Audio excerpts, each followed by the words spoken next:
Welcome to the Angular Fundamentals course with me, Todd Motto. In this course, you're going to learn all the fundamentals that you need to build Angular applications with. But before we get started, what we're actually going to do is look at the high-level architecture of an Angular application, so you get a high-level understanding of what an Angular app looks like before we actually dive into some code.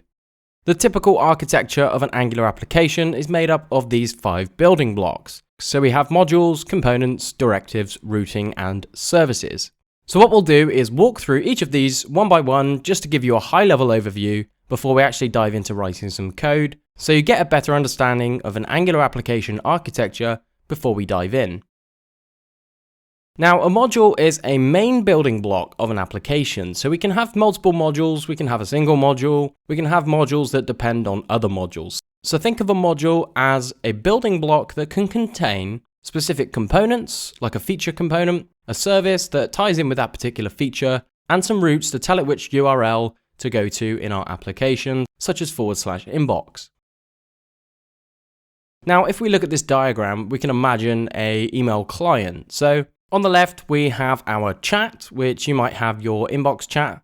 In the center, we have an inbox, and at the top, we have a search. Now, each of these could be a module. So we could have a search module, a chat module, and an inbox module. So inside these modules, you can have specific components that are related to chat, specific components related to search, and so forth.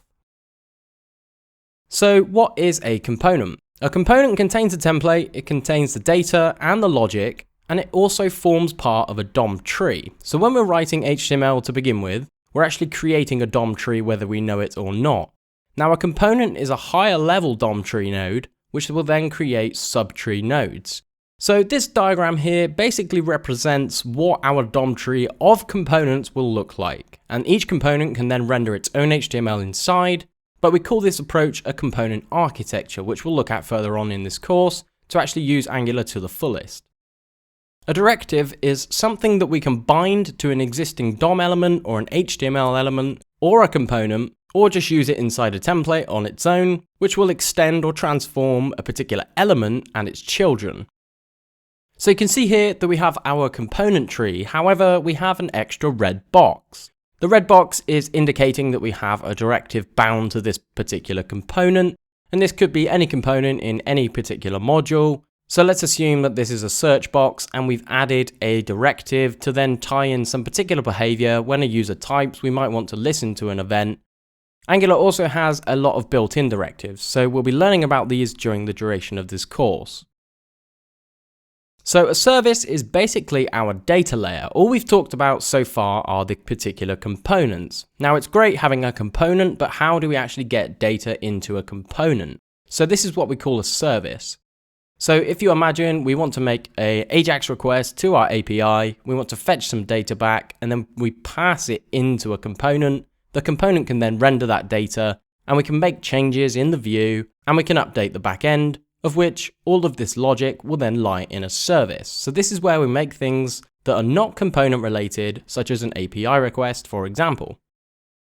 Now you can see here in the next diagram, we also have in our component tree a service that we've assumed that is bound to a particular component. So this is giving you an idea of how a service can be tied to a particular component to give a specific component its data that it needs. Finally, we have routing. So all the routing is that it drives the navigation for our application. So it basically tells Angular which components to render based on the URL state. Now, if we head over to the next diagram, you can see that we have a purple component.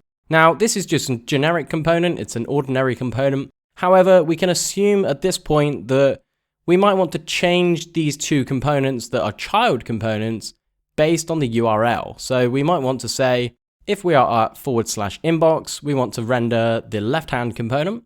If we're at /settings, we're going to render the right-hand component. So this just signifies that this component can then have some kind of routing information bound to it, so we can render dynamic components. So now we've covered the Angular architecture at a higher level, let's get started with the project setup, installing the project, downloading the dependencies, and get writing some Angular code.